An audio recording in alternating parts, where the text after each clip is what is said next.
The green-skinned woman who walked into St. Aldrich's Chapel on the first frost-bright morning of autumn had shoulders broad enough to suggest she could split logs all day and eyes soft enough to suggest she would rather not. Brother Rowan Keller had been lighting candles at the altar when the door creaked open. He turned, smiled his easy smile, and watched as the orc woman surveyed the small wooden pews with the careful attention of someone mapping a battlefield. The chapel held perhaps 30 souls when packed full for Harvest Festival. This morning it held 7, scattered like seeds across the benches, each occupant having claimed their territory through years of habit. The woman's dark hair was braided back from pointed ears. She wore a simple wool dress the color of creek stones, patched at one shoulder but clean. Her tusks were small, barely visible when her mouth was closed, and when she stepped inside, she moved with the careful quiet of someone used to taking up too much space in human places. Brother Rowan set down his taper. He was not the priest, properly speaking. Father Dunstan held that title, but the old man's joints troubled him in cold weather, and Rowan had long since taken over most duties. He was 26, sandy-haired, and possessed a face that looked like it had been designed for smiling. People trusted him. Women found excuses to linger after services. He had a reputation for kindness that was entirely deserved, and a reputation for harmless flirtation that was perhaps too generously interpreted. "Good morning," he said, as if orc women wandered into his chapel every week. She stopped. Her gaze fixed on him with an intensity that would have unsettled a smaller man. "Morning," she said. Her voice was low, pleasant, nothing like the guttural snarl villagers expected from orc throats. "I am looking for a place to sit." "Well, you have come to the right building," Rowan said.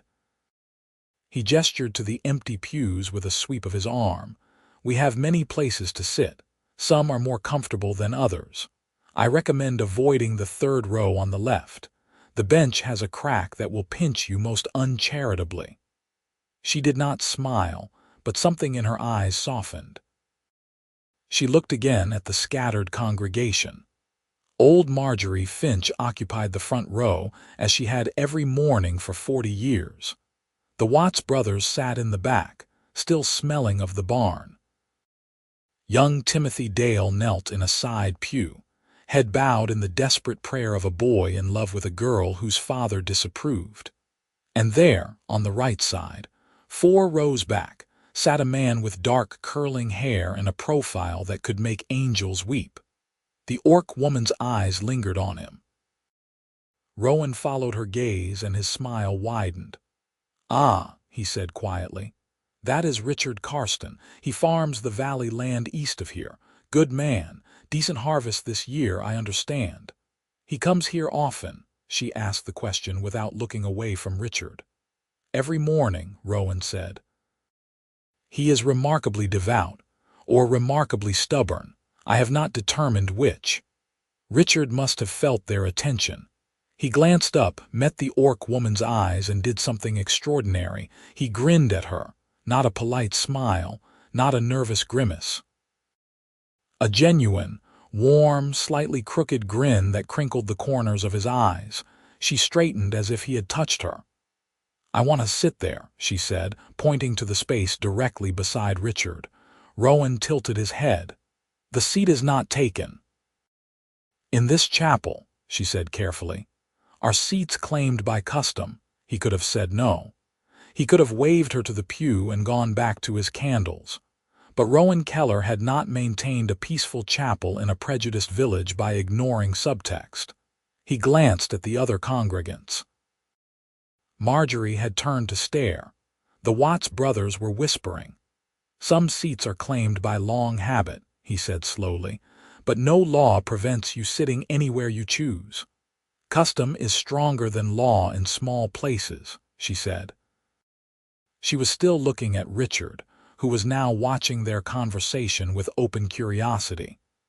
"If I sit beside him without invitation, will there be trouble?" Rowan considered her. She was brave to come here at all. Orcs were not forbidden in human towns, not anymore, not since the treaty 15 years past. But the treaty had been signed by leaders far away. In small villages, old fears died slowly. He knew of 3 orc families in the broader valley. They kept to themselves. They did not come to chapel. There might be talk, he admitted. I do not mind talk. She finally looked at him. Her eyes were amber, flecked with gold, but I do not wish to make trouble for you or for him. Richard stood. The scrape of his boots on the wooden floor echoed through the small space. He walked down the aisle toward them, and Rowan revised his earlier thought. This was not a man who simply grinned at strange women. This was a man who moved toward interesting complications with the confidence of someone who had survived worse. "Brother Rowan," Richard said when he reached them. His voice was warm, touched with the particular music of the southern valleys. "Are you frightening away newcomers with warnings about the seating arrangements?" "I am trying to be helpful," Rowan said mildly. Richard turned to the orc woman. He was tall, perhaps 6 feet, with broad shoulders earned from farm work and hands that looked strong without being brutal. "I am Richard Karsten," he said, "and unless Brother Rowan has instituted a new rule I have not heard about, you are welcome to sit anywhere you like, even beside you." She asked. "Especially beside me," he said, and his grin returned. "I could use the company. Brother Rowan's sermons are better when I have someone to share meaningful glances with during the dull parts." "I heard that," Rowan said. "You were meant to," Richard replied without looking away from the woman. She studied him for a long moment. Then she said, "I am Brenna Alder." "Brenna." Richard said her name like he was tasting honey. "That is a good name, strong. Are you new to the valley?" "I have been here 3 weeks," she said. "I work at the Thornberry farm, helping with the late harvest." Rowan knew the Thornberries. They were practical people who valued work over prejudice, but even they might raise eyebrows at their orc laborer courting the valley's most eligible bachelor in the middle of morning prayer. "Then you are very welcome," Richard said. He offered his arm as casually as if he were escorting a duchess. "Shall we scandalize the congregation together?" Brenna looked at his arm. She did not take it. Instead, she turned to Rowan. "Brother," she said formally, "I wish to sit in that pew. If there is a challenge to my right to do so, I will meet it fairly." "A challenge?" Rowan's eyebrows rose. "This is a chapel, not a tournament ground." "In my mother's village," Brenna said, "when seating at gatherings was disputed, it was settled by strength or skill. I do not know your customs.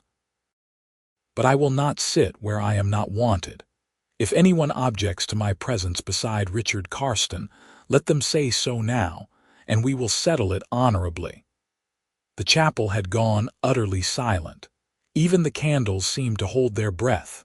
Richard's grin had transformed into something more wondering. "Are you challenging people to combat for the right to sit next to me, if necessary?" Brenna said.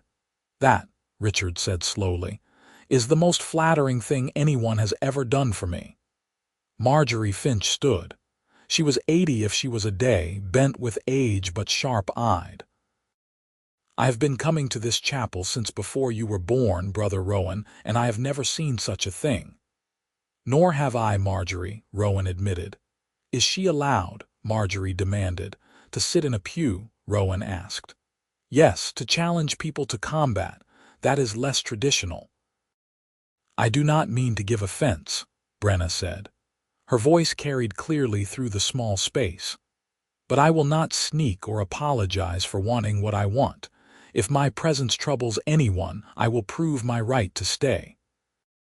One of the Watts brothers, the older one with the scarred cheek, said, "And how would you prove that exactly?" Brenna turned to face him.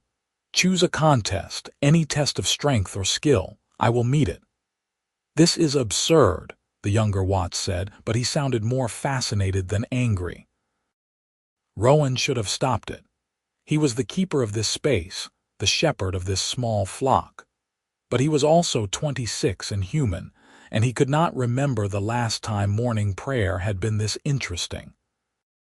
He found himself saying, if we were to allow such a thing, which I am not saying we should, what would be a fair contest? Brenna looked at him with something like gratitude. Then she looked at Richard, and her expression turned almost shy. I do not wish to hurt anyone, she said quietly. But I am strong. It is not a boast, it is fact. If strength is the measure, I will win. Arm-wrestling, Richard said suddenly. He was smiling again, that warm, delighted smile. Settle it with arm-wrestling. No one gets hurt, we will all be entertained, and Brenna can prove whatever it is she feels she needs to prove. And who would she wrestle? Marjorie asked. You. That would hardly be fair, Richard said. I want her to sit beside me. I have no reason to try to win. The younger Watts brother said, I will do it. No, Rowan heard himself say. Every eye turned to him. He felt his face warm, but he kept his voice steady. If we are going to do this thing, and apparently we are, then it should be settled by someone who represents the chapel itself. You mean you, Richard said. His eyes gleamed with mischief. Brother Rowan, are you going to arm-wrestle an orc woman for her right to sit in your chapel? Our chapel, Rowan corrected. And yes, if that is what it takes to settle this peacefully and get on with morning prayer before the candles burn down. Brenna turned to face him fully. She was perhaps 3 inches shorter than he was, which made her tall for a woman but not unusually so. Her build was strong but distinctly feminine, curved where a man would be angular, soft where a man would be hard. She did not look like a warrior from a storybook. She looked like a woman who worked hard and ate well and carried herself with the dignity of someone who knew her own worth. You would do this? She asked. I would do this, Rowan said. Not because I wish to keep you from sitting where you choose, but because you have asked for a test and I will provide one. If you win, which you likely will, then no one can say you did not earn your place. If by some miracle I win, you will accept a seat elsewhere in the chapel and we will all move forward in peace. Does that seem fair? Brenna's eyes searched his face. Whatever she saw there satisfied her. She nodded. That is fair. Richard laughed, a bright sound that filled the chapel like a bell. Brother Rowan, you are my favorite person in the valley. Do you know that? I am beginning to regret my life choices, Rowan said, but he was smiling too. They cleared a space at the front of the chapel, moving the small table Rowan used for his papers. Marjorie produced a thick candle and set it on the table to mark the center point. The Watts brothers stood as witnesses. Timothy Dale emerged from his prayers looking confused but intrigued. Richard pulled up a pew to sit on, leaning forward with his elbows on his knees like a spectator at a horse race. Rowan and Brenna sat across from each other. Up close, he could see the fine lines at the corners of her eyes, the calluses on her palms, the small scar on her jaw. She met his gaze steadily. You know you are going to win, he said quietly, so only she could hear. I know, she said, but it matters that you tried. Why? Because he is watching, she said, and glanced toward Richard. And I want him to see that I respect the customs here, even when I challenge them. Rowan understood then. This was not about proving her strength. It was about proving her character. She could have simply sat down. She could have ignored the stares and whispers. Instead, she had made a show of meeting resistance head-on, fairly, in a way that turned potential conflict into spectacle. You are clever, he said. I am interested in him, she replied. Cleverness is required. They clasped hands. Her grip was warm, her palm rough from labor. Rowan had been splitting his own firewood for years, and had shoulders that surprised people who expected scholars to be weak. But when Marjorie said, "Go," and they both engaged, he knew within 2 seconds that he was hopelessly outmatched. Brenna's strength was not the sudden surge of an opponent trying to overpower him. It was the steady, inexorable pressure of stone sliding downhill, water wearing away rock, winter settling into bone. He held against her for perhaps 5 seconds, muscles straining, and then his hand began to descend toward the table. He could have yielded immediately. Instead, he made a show of struggling because Brenna had been right. It mattered that he tried. The congregation needed to see him fight and lose fairly, needed to see that her victory was earned, not given. His knuckles touched the wood. The chapel erupted in noise. The Watts brothers were arguing about something. Marjorie was shaking her head but smiling. Timothy looked like he had just witnessed a miracle. And Richard was laughing, applauding, his whole face alight with joy. Brenna released Rowan's hand. "Thank you," she said quietly. "You are welcome," he replied, flexing his fingers, "though I think my pride may need some time to recover." "Your pride is intact," she said. "You are strong for a human, but I am very strong for an orc." "Lucky Richard," Rowan said, and then, louder to the congregation, "Well, it seems we have a winner. Brenna Alder has earned the right to sit wherever she wishes in this chapel. I trust there will be no further objections." There were none. Perhaps there would have been from someone if the contest had not been so decisive and so public. But Rowan had wisely yielded, and in doing so, had made Brenna's victory legitimate in the eyes of the community. Richard stood and offered his arm again. This time, Brenna took it. They walked together to his pew, and she sat beside him with the careful grace of someone settling into a space they had fought for. Richard sat beside her, still grinning, and leaned over to whisper something that made her duck her head, almost bashful. Rowan returned to the altar. He straightened his robe, cleared his throat, and began morning prayer. His voice was steady, his words familiar, but his mind was elsewhere.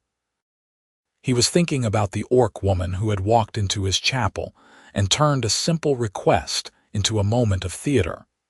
He was thinking about Richard's delighted laughter. He was thinking about how sometimes wisdom meant knowing when to lose. The prayer ended.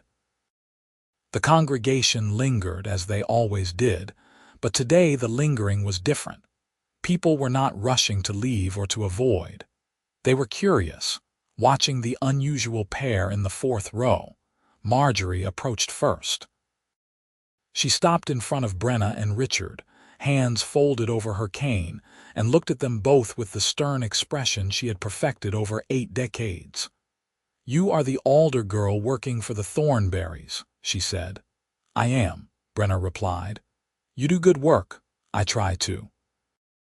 "And you," Marjorie turned to Richard, "are grinning like a fool." "I am a fool," Richard said cheerfully. "Ask anyone."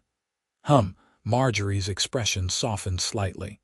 "Well, I suppose the chapel could use some livelier mornings. Just do not make a habit of arm-wrestling Brother Rowan.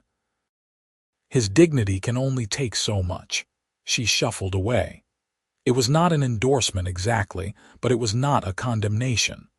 In a village like this, that was as good as a blessing. The Watts brothers left without comment, but the older one nodded at Brenna as he passed. Timothy Dale paused, opened his mouth as if to speak, then apparently thought better of it and hurried out. When the chapel emptied, only Brenna, Richard, and Rowan remained. Rowan was extinguishing candles, giving them privacy while remaining close enough to serve as chaperone.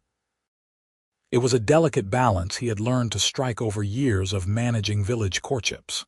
"So," Richard said. He turned slightly on the pew to face Brenna more directly. "You arm-wrestled a priest for the right to sit beside me."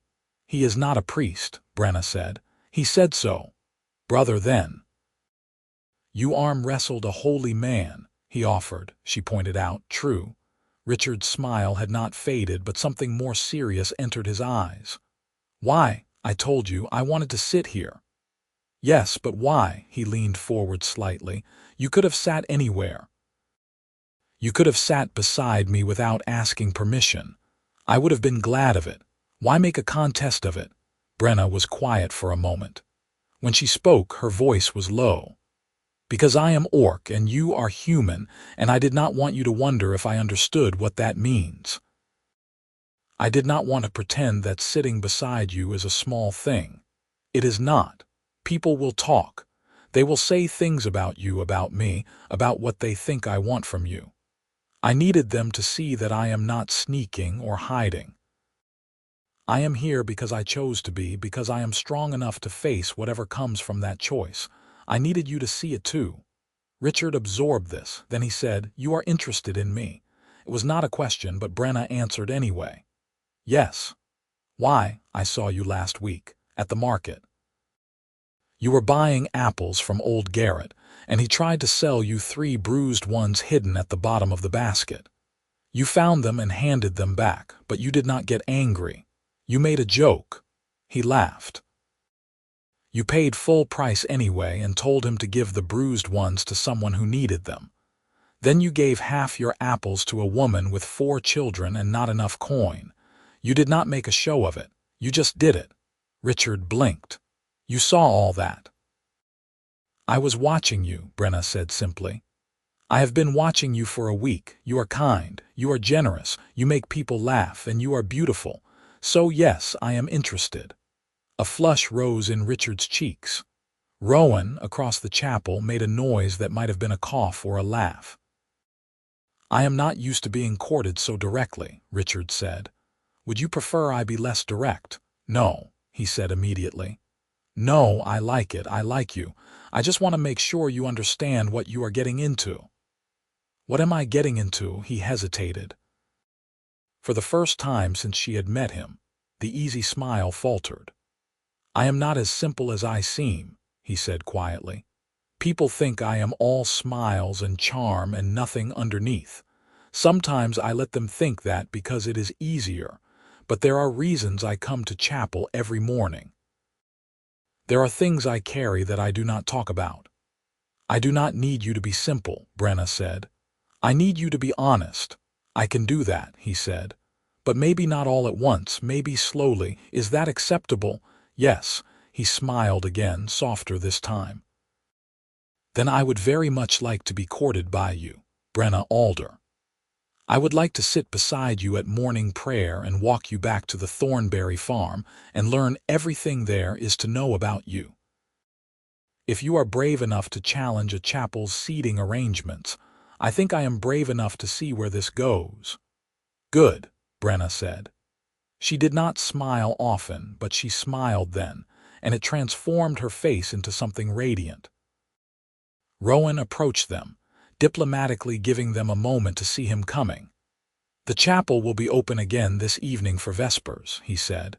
"You are both welcome, naturally, though I request we limit the arm-wrestling to 1 contest per week." "Agreed," Brenna said solemnly.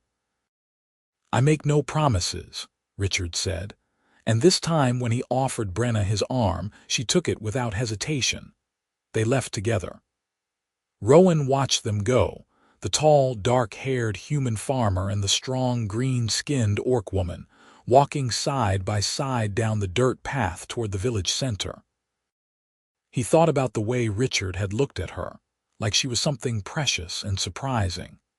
He thought about the way Brenna had fought for the right to sit beside him, not with violence but with boldness and honesty, and he thought about the way the congregation had reacted. Not with immediate acceptance, certainly, but not with outright rejection either. Curiosity. Interest. That was a beginning. Father Dunstan shuffled in from the back room where he had been napping. He was 92, mostly deaf, and completely unfazed by anything short of the apocalypse. "Did I miss something?" he asked. "Nothing important," Rowan said. "Just a woman fighting for the man she wants." "Ah," Father Dunstan nodded sagely. "That is how I met my late wife before I took orders.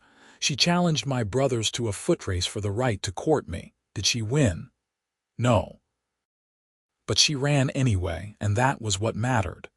He patted Rowan's shoulder. "Young people always think they invented romance. We old ones know better." He shuffled away, leaving Rowan alone in the empty chapel with the smell of snuffed candles and the lingering sense that something significant had just begun.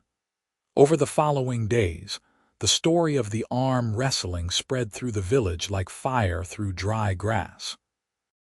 Each retelling added embellishments. In some versions, Brenna had lifted Brother Rowan over her head. In others, she had wrestled all the Watts brothers simultaneously. In the most outrageous version, she had challenged Father Dunstan himself, and the old man had accepted, resulting in a draw that lasted 3 hours. The truth was strange enough without embellishment, and people repeated it in shops and fields and over evening meals. An orc woman wanted to sit beside Richard Carston. She had challenged the chapel itself for that right. Brother Rowan had wisely yielded, opinions divided. Some thought it scandalous, others thought it romantic, a few thought it hilarious. But everyone agreed on one thing: it was bold. Brenna continued working at the Thornberry farm. She hauled water, mended fences, helped with the animals, and did the work of 2 strong men without complaint. Mrs. Thornberry, a practical woman with 6 children and no patience for foolishness, watched her with approval. Mr. Thornberry, equally practical, paid her fair wages and ignored the neighbors who suggested he should not employ orcs. Richard appeared at the Thornberry farm on the 2nd day, ostensibly to discuss buying some of their surplus grain. He left 2 hours later, having spent most of that time sitting on a fence rail talking to Brenna while she worked. He returned the next day, and the day after that, until his visits became routine. They attended morning prayer together every day. Brenna sat beside Richard in the 4th row, and if anyone objected, they kept it to themselves. Rowan watched them from the altar and saw the way they leaned toward each other, the way their conversations continued in whispers during prayers, the way Richard made Brenna laugh and Brenna made Richard soften. 1 week after the arm wrestling, Richard began arriving early to help Brenna with her morning chores before chapel. 2 weeks after, they were walking together in the evenings, down by the creek where the willows grew. 3 weeks after, Richard brought her flowers, wild asters that grew in the high meadows, and Brenna kept them in a cup of water beside her bed in the Thornberry farmhouse attic. The village watched. Some watching was kind, some was suspicious. But Brenna had made a public declaration of her intentions, had met resistance head-on and overcome it fairly, and that gave her a legitimacy that sneaking around would never have granted. Marjorie Finch, who had lived long enough to see wars and plagues and 3 separate floods, told anyone who would listen that she approved. "The girl has spine," she declared, "and that boy has been walking around with a hole in him since his brother died. If she can fill it, more power to her." That was the first time Rowan heard about the brother. He knew Richard had family somewhere, but the subject had never come up. Now he paid attention, and he saw what Marjorie meant. Richard's charm was real, but it was also a shield. Beneath the smiles and the easy laughter, there was a sadness that flickered across his face when he thought no one was looking. Rowan saw it during prayers, in the quiet moments when Richard's face relaxed into stillness. He saw it in the way Richard touched the wooden pew, absently tracing patterns in the grain as if remembering something. He saw it in the careful way Richard spoke about family, always deflecting to stories about other people, never quite revealing his own history. Brenna saw it too. Rowan could tell by the way she watched Richard, by the careful questions she asked, by the way she gave him space when he needed it and closeness when he leaned toward her. It was a month after the arm wrestling that Richard finally spoke about his brother. It happened during evening vespers, which were shorter and quieter than morning prayers. Only a handful of people attended. Rowan was reading from the holy texts, and when he looked up, He saw Richard staring at the candles with an expression of such profound grief that Rowan stumbled over his words. After the service, Richard did not leave immediately. He stayed in the pew, Brenna beside him, and when the chapel emptied, he said quietly, "My brother died 3 years ago. His name was Marcus. He was 2 years younger than me. He drowned." Brenna took his hand. She did not speak, just held on, and Richard continued. "We were swimming in the river. The spring melt made the current strong, but we had been swimming that river our whole lives. We thought we knew it. Marcus got caught. I tried to reach him. I was not fast enough. By the time I pulled him out, it was too late." Rowan, who had been extinguishing candles, stopped. He had not known this story. Richard had never mentioned it in confession, had never asked for prayers for the dead. He had simply appeared at morning prayers one day and kept appearing, faithful and smiling and carrying his grief in silence. "My parents left the valley after," Richard continued. "They could not bear to stay. They moved east to the coast. They asked me to come with them. I could not. This was Marcus's home. Someone needed to stay, so I kept the farm. I come here every morning because Marcus loved the chapel bells. He said they sounded like heaven calling. I keep thinking if I listen long enough, I will hear what he heard." Brenna's eyes were wet. She raised Richard's hand to her cheek and held it there.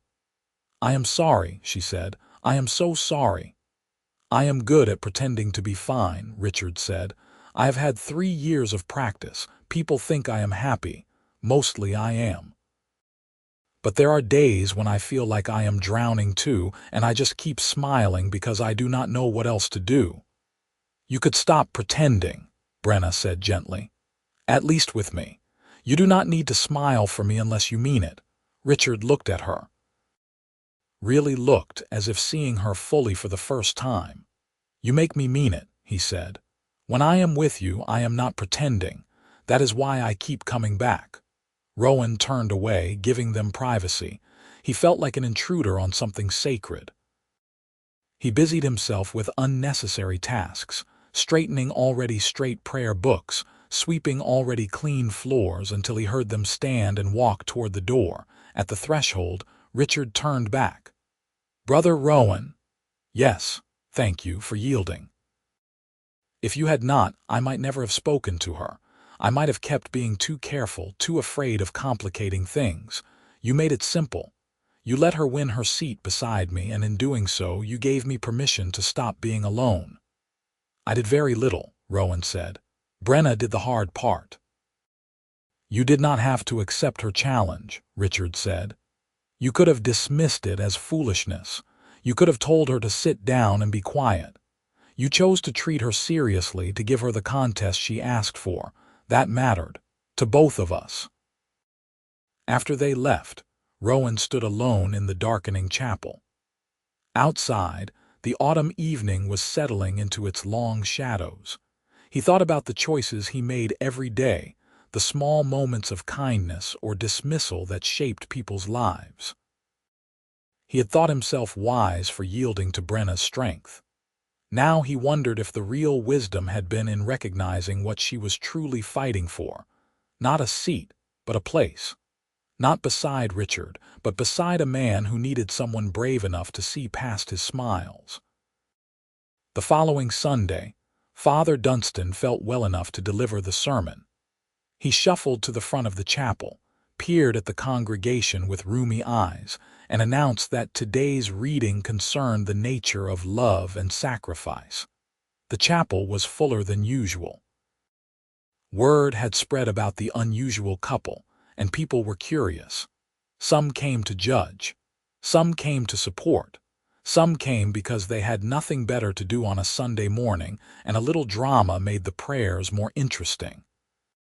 Brenna and Richard sat in their usual spot, 4th row right, close enough to touch but not quite touching. They had been circumspect about their courtship, aware that they were watched. But their feelings were obvious in the way they looked at each other, in the smiles they shared, in the comfortable silence between them. Father Dunstan's sermon was surprisingly eloquent for a man who spent most of his time napping. He spoke about the parable of the Good Samaritan, about how love required crossing boundaries, about how the sacred often appeared in unexpected forms. He did not mention orcs or humans or arm wrestling, but everyone knew what he meant.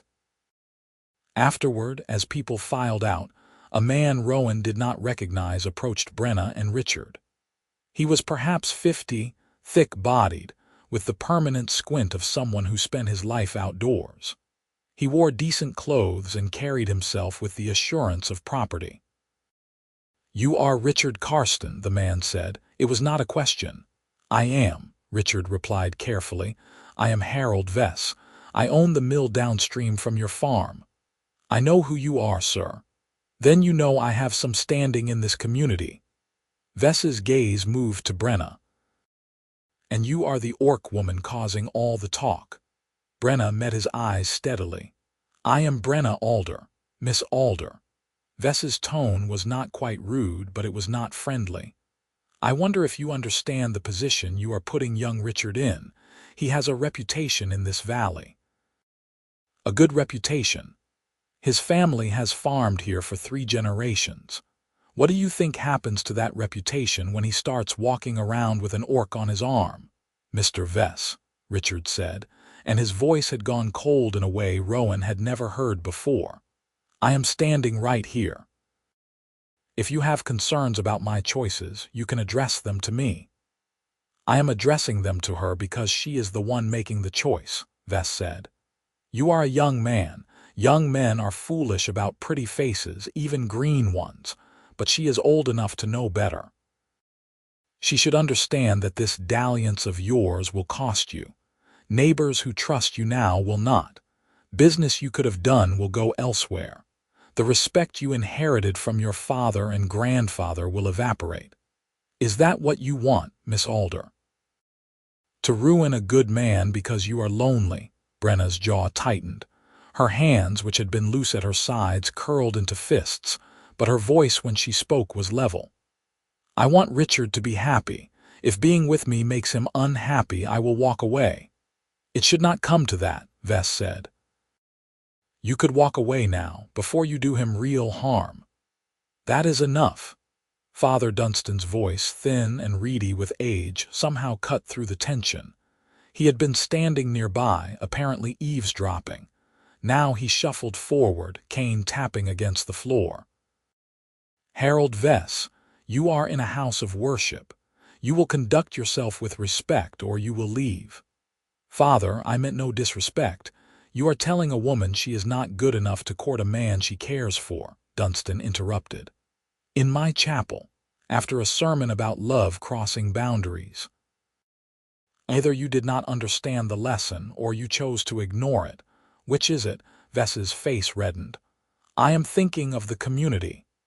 "The community will manage," Dunstan said dryly. "We have survived floods, fires, and that terrible year when the baker went mad and tried to sell bread made with sawdust. We will survive an orc woman sitting in our pews. Now leave these young people alone."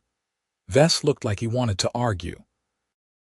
Then he looked around and realized that other congregants had stopped to watch. Marjorie Finch was glaring at him. The Watts brothers were shaking their heads.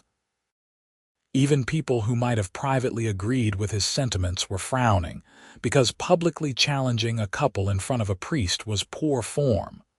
"I will leave," Vess said stiffly. "But this is not over." "It is very much over," Richard said quietly. "And if you speak to Brenna that way again, you and I will have a different conversation. Alone. You understand?" Vess stalked away. The chapel buzzed with whispers. Father Dunstan patted Brenna's arm with a gnarled hand.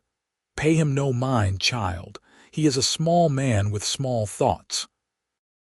You have as much right to love as anyone." "Thank you, Father," Brenna said. Her voice was thick with emotion. "Thank you," Richard echoed. Dunstan waved them off. "Go, walk. Enjoy the sunshine. Leave the small-minded fools to me and Brother Rowan. We have been dealing with them for decades." They left. Rowan moved to stand beside the old priest, and together they watched Brenna and Richard walk down the path, hand in hand now, no longer hiding. "That went well," Rowan said dryly. "Better than I expected," Dunstan replied. "At least no one threw anything." "Should I be concerned that is your standard for success? At my age, any day without thrown objects is a victory." Dunstan turned to look at the dispersing congregation. "There will be more trouble. Vess has friends.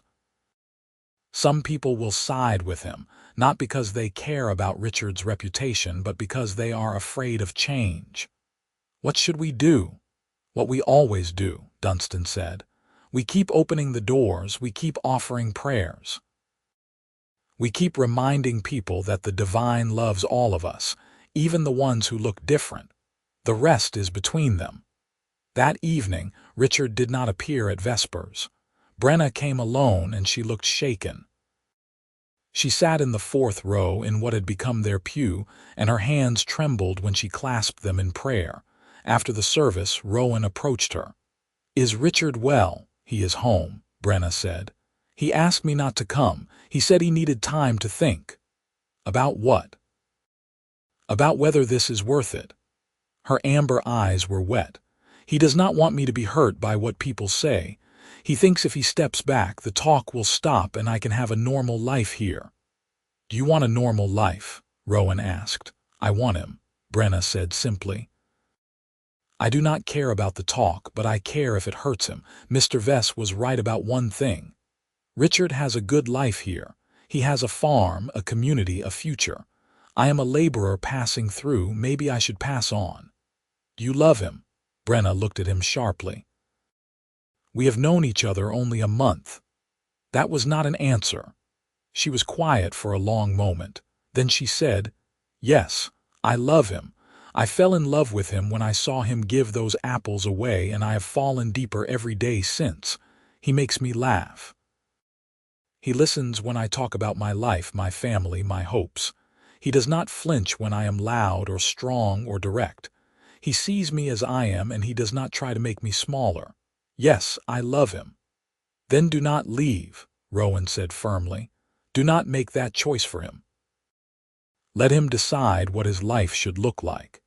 And if he decides it should look like you beside him, then stand there proudly and let the Harold Vesses of the world sputter themselves into silence. What if he decides it should not? Then you will grieve and you will move on and you will find someone else who deserves you. But Brenna, I have watched him with you. I have seen the way he looks at you. He is not trying to decide whether you are worth the trouble. He is trying to convince himself that he is worth the trouble you will face by being with him. Do you understand the difference?" She nodded slowly. "What should I do?" "Go to him," Rowan said. "Talk to him. Not tomorrow, tonight. Do not let him spend the night thinking he is doing you a favor by pushing you away." Brenna stood.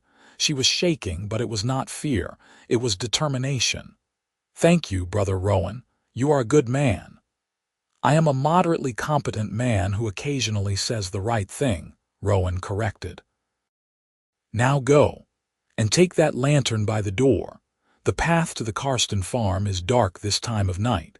She took the lantern and left. Rowan watched the light bobbing away into the darkness and sent up a silent prayer that his advice had been sound. Brenna reached the Carston farm after full dark.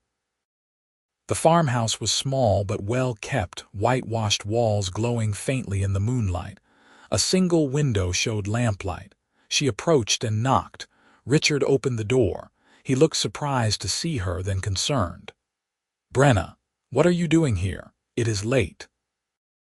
"You told me not to come," she said. "I am terrible at following instructions." Despite everything, he smiled slightly. "I noticed. May I come in?" He hesitated, then stepped back. The farmhouse interior was simple. One large room with a fireplace, a table, a few chairs, a bed in the corner. It smelled of wood smoke and bread and the particular loneliness of a man living alone. Brenna set the lantern on the table. She turned to face Richard, and in the firelight she could see the strain in his face, the shadows under his eyes. "You are trying to protect me," she said. "Yes. Do not." "Brenna, you heard Vess. He is not wrong. Being with me will make your life harder." "Being with you makes my life better," she countered. "Everything else is just noise." "It is not just noise," Richard said. His voice was strained. "It is your livelihood, your safety, your place in this community. People will treat you badly. They will say terrible things. Some will refuse to trade with you, to hire you, to acknowledge you, and it will be because of me, because you chose me." "I did choose you," Brenna said. "I will choose you again every day if you let me. But Richard, you have to choose too. You cannot decide for me that the hardship is too much. I am Orc. I am used to hardship. I am not used to people like you, people who are kind and funny and sad and real. I am not used to feeling like someone sees me as more than a strong back and a green face. Do not take that away because you think you are protecting me." "I cannot lose anyone else," Richard whispered. The words came out raw, scraped from somewhere deep. "I lost Marcus. I lost my parents when they left. Everyone I love goes away. And if you stay and people hurt you because of me, that will be another loss. I cannot carry it." Brenna crossed the space between them. She took his face in her hands, gentle despite her strength. "Listen to me. I am not leaving. Not because of Harold Vess or anyone like him. The only way I leave is if you tell me, clearly and honestly, that you do not want me here. If you do not love me, say so. I will go. But if you are pushing me away to protect me, stop. I do not need protection. I need you." Richard's eyes were bright with unshed tears. "I do love you," he said. "I love you so much it terrifies me. I have been dead inside for 3 years, just going through the motions, and then you walked into that chapel and challenged a priest for the right to sit beside me, and I felt alive again. I do not know how to do this. I do not know how to love someone without being afraid of losing them." "You do it badly at first," Brenna said softly. "You stumble and worry and make mistakes, and slowly, if you are lucky, it gets easier. But you have to try, you have to let me in. Can you do that?" "I can try," Richard said. He covered her hands with his own. "I can try for you." She kissed him then, tender and fierce at once. He kissed her back, and in the warmth of the firelit farmhouse they held each other like anchors in a storm. "I am still afraid," he admitted when they finally pulled apart. "Good," Brenna said. "So am I, but we will be afraid together." They talked through the night, sitting by the fire, sharing stories. Brenna told him about her childhood in an Orc settlement near the northern mountains, about her parents who had taught her to be proud and strong, about her siblings scattered across the land seeking work and lives of their own. Richard told her about Marcus, about the games they played as children, about the farm they had planned to run together, about the guilt he still carried for not saving him. By the time dawn light crept through the window, they were curled together on the floor by the fire, exhausted but easier. The talking had lanced something painful in both of them, and what remained was cleaner, simpler. "I should go back to the Thornberries," Brenna said reluctantly. "They will wonder where I am." "Stay for breakfast," Richard said. "I will walk you back after." They ate bread and cheese and apples, the same apples Richard had bought at the market the day Brenna first saw him. Then they walked together through the early morning, past fields white with frost, toward the Thornberry farm. At the gate, Richard kissed her again. "I will see you at morning prayer." "Every morning," Brenna promised. That morning, when they entered the chapel together, hand in hand, the congregation saw something different. Not an Orc woman courting a human man. Not a scandal or a spectacle. Just two people who had found each other and chosen to be brave. Rowan saw it too. He saw the way they moved together, synchronized and certain. He saw the peace in Richard's face, the confidence in Brenna's shoulders. And he saw the way the congregation, even those who disapproved, softened slightly at the sight of genuine feeling. After prayers, Marjorie Finch approached them. "You worked things out then," she said. "We did," Richard replied. "Good. I was prepared to knock your heads together if you had not." She turned to Brenna. "My granddaughter is getting married next month. We need help with the preparations. The pay is fair and the work is honest. Are you interested?" Brenna blinked, surprised. "Yes, thank you. Do not thank me. You will earn it." "My granddaughter has opinions about everything and the organizational skills of a drunk squirrel. You will need your strength." Marjorie patted her arm.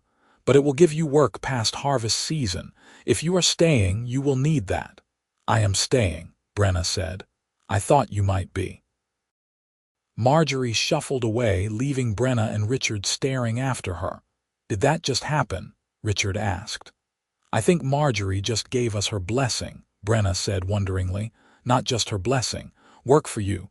A reason to stay in the valley." Richard pulled her close. "I told you people would come around."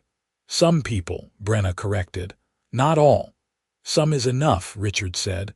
"Some is a start." The weeks that followed proved him right. Some people came around. The Thornberrys invited Richard to dinner and made it clear Brenna was courting with their approval. The Watts brothers, who had been neutral, decided they liked Brenna after she helped them repair a collapsed barn wall in half the time they expected. Timothy Dale, emboldened by their example, finally worked up the courage to court the girl he loved, and her father, seeing that even an orc could find acceptance in the valley, relented. But some people did not come around. Harold Vess continued to make his disapproval known. He spoke against Brenna in the village, suggesting she was taking work from humans, that she was a bad influence, that the chapel's tolerance was a dangerous precedent. A few others joined him, enough to form a small but vocal opposition. Brenna endured the cold shoulders and the whispered insults with the same steady dignity she brought to everything. She did her work, attended her prayers, and loved Richard openly. She did not shrink or hide. She had won her seat beside him fairly, and she was not giving it up. Richard, for his part, found reserves of strength he had not known he possessed. The man who had spent 3 years hiding his grief behind smiles now stood firm in the face of disapproval. When Vess refused to let Richard buy grain from his mill, Richard found another supplier and paid the higher price without complaint. When a group of men made crude comments about Brenna at the tavern, Richard confronted them calmly and made it clear that disrespecting her meant disrespecting him. He did not fight. He did not need to. His quiet certainty was more effective than any violence could have been. Winter came to the valley. The harvest was complete, the fields lay fallow, and the chapel became a gathering place against the cold. Attendance at morning prayer increased, not because people were suddenly more devout, but because the chapel was warm and communal, and human beings needed both in the dark months. Brenna and Richard attended every morning, sitting in the 4th row, and gradually they stopped being a novelty. They became part of the landscape, expected and familiar. People nodded to them. Conversations included them. When Richard helped organize the winter wood collection for elderly villagers, Brenna worked beside him, and no one questioned her presence. On the shortest day of winter, Father Dunstan asked to speak with them privately. They met him in the small room behind the chapel where he slept and stored his books. The old priest looked even more ancient in the dim light, but his eyes were sharp. "I am 92 years old," he said without preamble. "I will not live forever. Before I go, I want to see certain things settled. You two are one of them." "Father," Richard asked, confused. "Are you going to marry her?" Dunstan asked bluntly. Richard glanced at Brenna, who looked equally startled. We have not discuss it," Dunstan interrupted. "You love each other. Anyone with eyes can see it. You have weathered the initial storm of disapproval. Winter is a good time for weddings. The work is slow, people are bored, and a celebration lifts spirits. Marry her, Richard. Make it official. Give the gossipers nothing left to gossip about except how lovely the ceremony was. Brenna found her voice. Father, we have been courting only a few months. I married a couple once who had known each other 3 days, Dunstan said. They were happy for 60 years. Time is not the measure of readiness. Love is. Do you love him? Yes, Brenna said without hesitation. Do you love her? Dunstan asked Richard. More than anything, Richard said. Then what are you waiting for? Permission. You have it. Mine, the chapel's, the divine's. Anyone else's opinion is irrelevant. He leaned back in his chair, looking satisfied. Now get out of my room. I need a nap. But think about what I said. Brother Rowan would love an excuse to plan a wedding. He is distressingly good at it. They left the room in a daze. Outside, snow was falling, soft and thick. They stood in the quiet chapel, alone except for the flickering candles, and looked at each other. He is not wrong, Richard said slowly. About what? About us. I want to marry you, Brenna. I have wanted it for weeks, but I thought it was too soon, too fast. But nothing about us has been slow or careful. Why start now? Brenna's heart was pounding. Are you asking me? Not yet. Not like this. You arm-wrestled a priest for the right to sit beside me. You deserve a proposal that matches that energy. Richard grinned, his familiar playful grin, but beneath it was something solid and sure. Give me a few days. I will do it properly. I do not need properly, Brenna said. I know, but I need to give it to you anyway. 3 days later, Richard asked Brenna to meet him at the chapel after Vespers. She arrived to find the building empty except for Rowan, who was lighting candles at the altar. He smiled at her and gestured to the 4th row. He asked me to tell you to sit there. He said you would understand. Confused but curious, Brenna sat. The pew was the same as always, worn wood smoothed by generations of worshippers. She waited. Richard entered through the side door. He was carrying something, and as he approached, Brenna saw it was a wooden box, small and carefully carved. He sat beside her exactly where he had sat every morning for months. This pew is ours, he said. We fought for it, or rather you fought for it and I reaped the benefits. Either way, it belongs to us now. I think we should make that official. He opened the box. Inside were 2 carved wooden tokens, each about the size of a coin with their initials intertwined. I made these, Richard said. I am not a master carver, but I tried. The idea is that we can attach them to the pew, a marker. This is where we sit. This is our place, together. Brenna took one of the tokens. It was smooth and warm from his hands, the letters R and B twined in a simple, elegant pattern. Richard, this is beautiful. It is also a question, he said quietly. He set down the box and took her hands. Brenna Alder, you walked into this chapel and challenged the world for the right to be beside me. You have been beside me through doubt and grief and opposition. You have made me laugh and made me hope and made me believe that I can be more than my sadness. I love you. I want to spend the rest of my life sitting beside you in this pew and everywhere else. Will you marry me? Tears spilled down her cheeks. Yes, she said. Yes, of course, yes. He kissed her, deep and joyful, and Rowan, who had been trying very hard to give them privacy while remaining close enough to chaperone, gave up and applauded. They were married 6 weeks later, on a bright winter morning when the sun turned the snow to diamonds. The chapel was packed. Everyone came, even Harold Vess, though he sat in the back and scowled through the ceremony. Marjorie Finch sat in the front row and cried happily into a handkerchief. The Thornberrys attended with all 6 children. The Watts brothers served as witnesses. Timothy Dale brought his sweetheart, the 2 of them blushing and hopeful. Father Dunstan officiated. His voice was thin but steady as he led them through the vows. Brenna wore a simple dress the color of cream, and someone had woven winter flowers into her dark braid. Richard wore his best clothes and could not stop smiling. When Dunstan asked if anyone objected to the union, the chapel held its breath. Harold Vess shifted in his seat, but he did not stand. He did not speak, and after a long moment Dunstan continued. "Do you, Richard Carston, take this woman to be your wife to love and honor all your days?" "I do," Richard said clearly. "Do you, Brenna Alder, take this man to be your husband to love and honor all your days?" "I do," Brenna said, her voice strong and sure. "Then by the authority vested in me by the chapel and the divine, I pronounce you husband and wife. Richard, you may kiss your bride."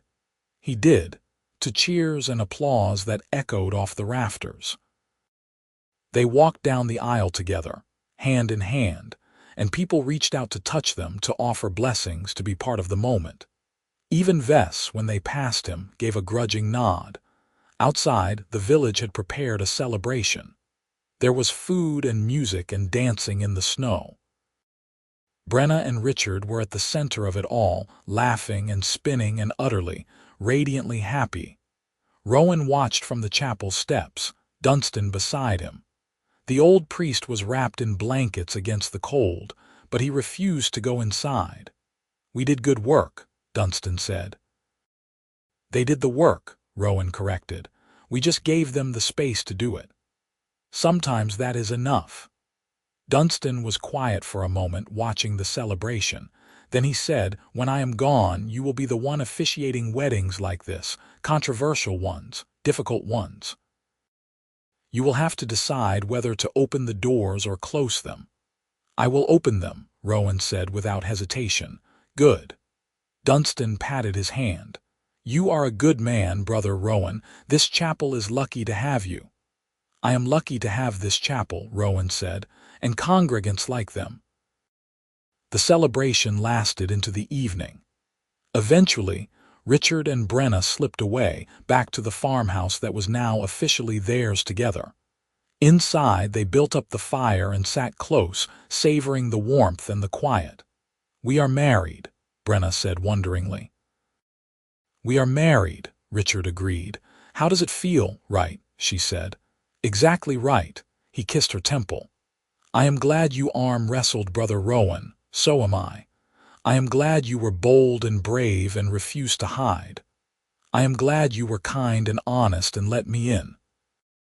She turned to face him fully.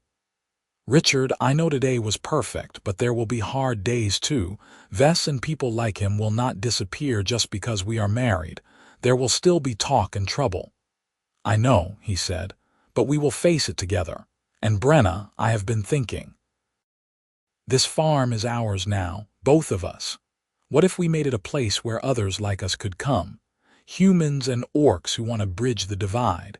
We could host gatherings, offer work, show the valley that cooperation is possible." She considered this. That would be difficult. Most worthwhile things are. It would also be wonderful, she said slowly.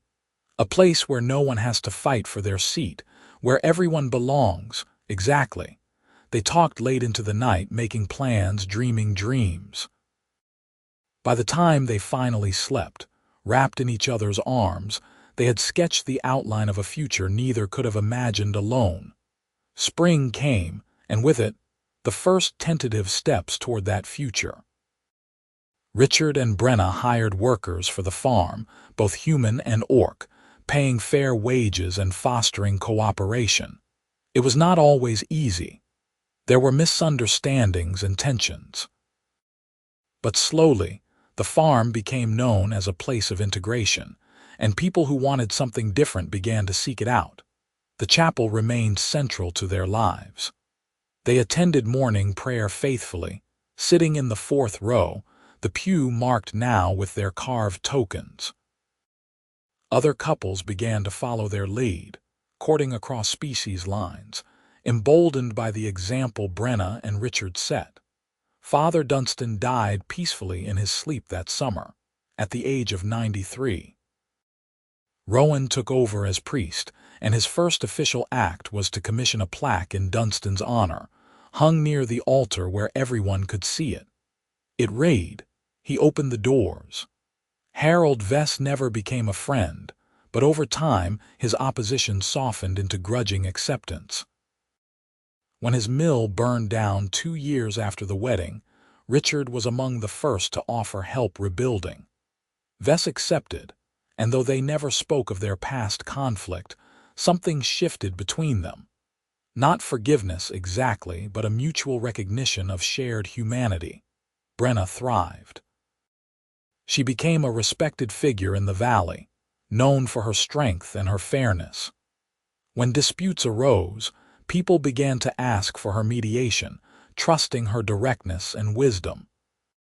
She never forgot the day she arm-wrestled Brother Rowan for a seat, never forgot the boldness required to claim space in a world that did not want to make room for her. And she made sure that others who came after her would not have to fight as hard. Richard, freed from the weight of his grief by love and purpose, became the heart of their small community. He organized festivals and work parties and gatherings that brought people together. His charm was still there, but now it had depth behind it, a foundation of real contentment. He spoke about Marcus sometimes, openly and without pain, remembering his brother with love rather than guilt. 3 years after their wedding, Brenna gave birth to a son. They named him Evan, and he had his mother's green skin and his father's dark curls and his own particular stubbornness. Richard cried when he held him for the first time, overwhelmed by joy and the realization that love did not always lead to loss. Sometimes it led to more love. Evan was baptized in the chapel, in the 4th row pew, with half the valley in attendance. Rowan performed the ceremony, his hands gentle on the baby's head, and when he spoke the blessings, his voice was full of hope for a future where children like Evan would not have to fight for their place in the world. 2 years later, a second son arrived, Oren, who had his father's smile and his mother's strength. And 2 years after that, a daughter, Brisa, who was small and fierce and beautiful. The farmhouse expanded to hold them all. The farm prospered. The valley changed, slowly but surely, into a place where difference was not just tolerated but valued. And through it all, Brenna and Richard remained the steady center, the couple who had dared to love across boundaries and had built something enduring from that courage. On their 10th anniversary, they returned to the chapel for a private moment. The building was empty in the middle of the afternoon, sunlight streaming through the windows, dust motes dancing in the air. They sat in the 4th row, side by side, exactly as they had sat 1,000 times before. "Do you remember the first time you sat here?" Richard asked. "I remember arm-wrestling Brother Rowan," Brenna said with a smile.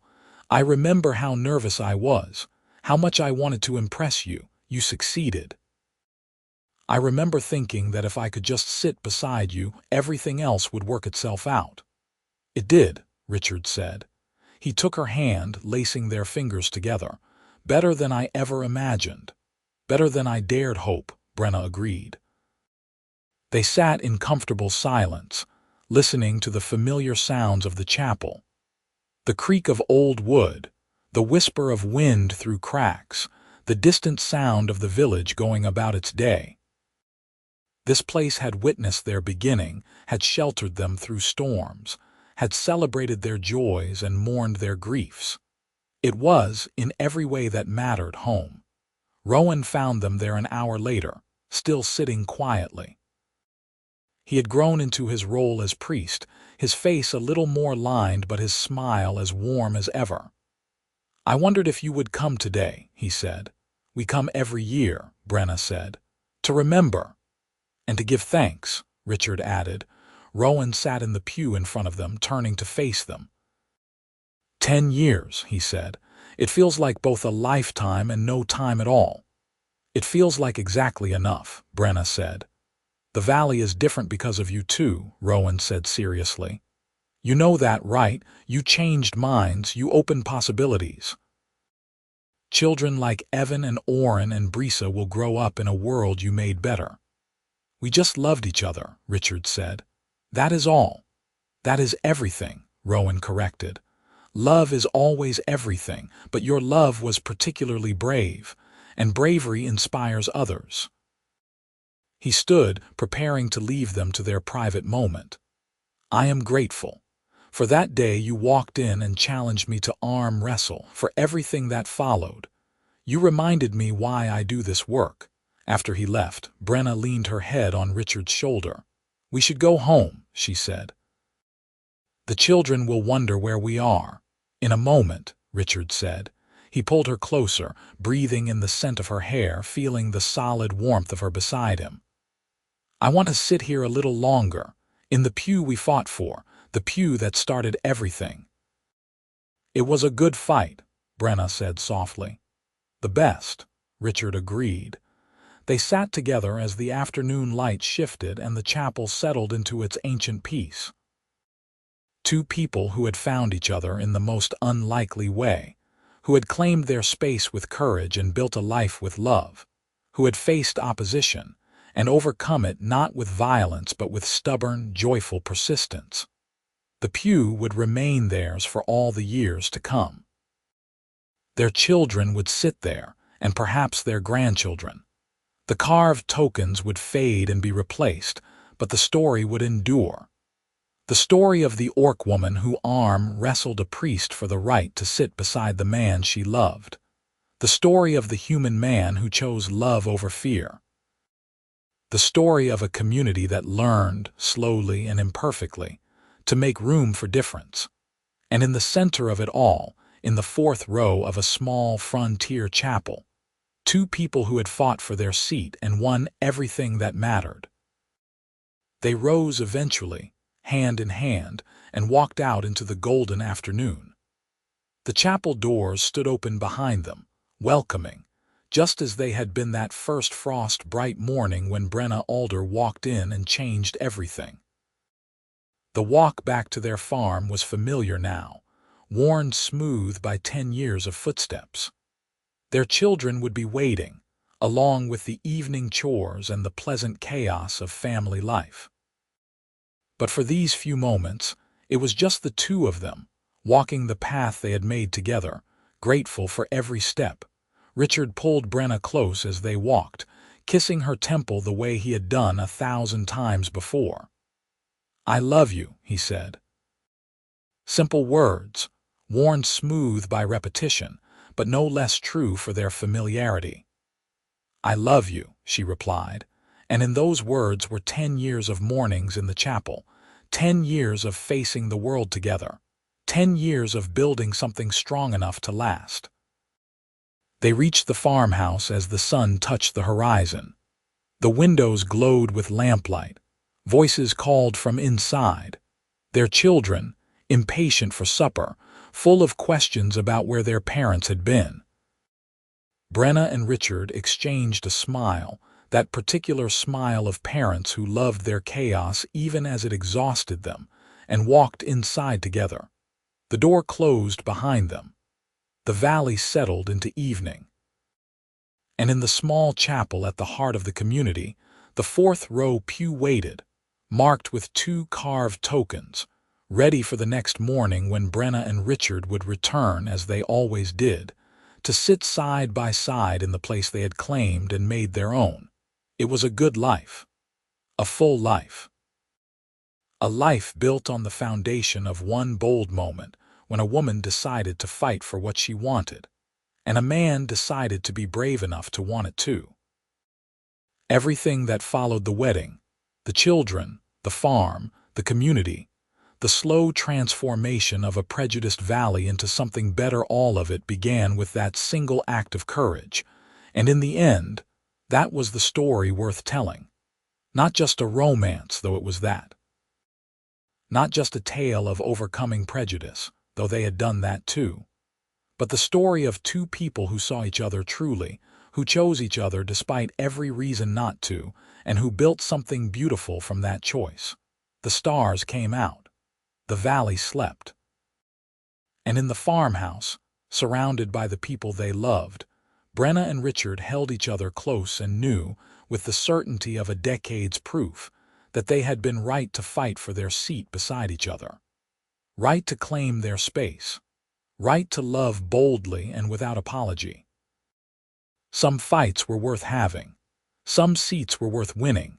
And some loves were worth everything. Theirs was one of those loves, and it would endure long after the chapel fell to dust and the valley forgot their names. Because real love, bold love, the kind that changed worlds that never truly ended. It echoed forward through generations, a gift given by two people brave enough to reach for each other across every divide. In the fourth row of St. Aldrich's Chapel, their story waited. And every morning when the doors opened and the faithful gathered, that story was told again in the simple act of sitting side by side, in the space they had claimed, in the community they had helped transform, in the love they had chosen and fought for and made their own. That was the ending. And the beginning, and everything in between,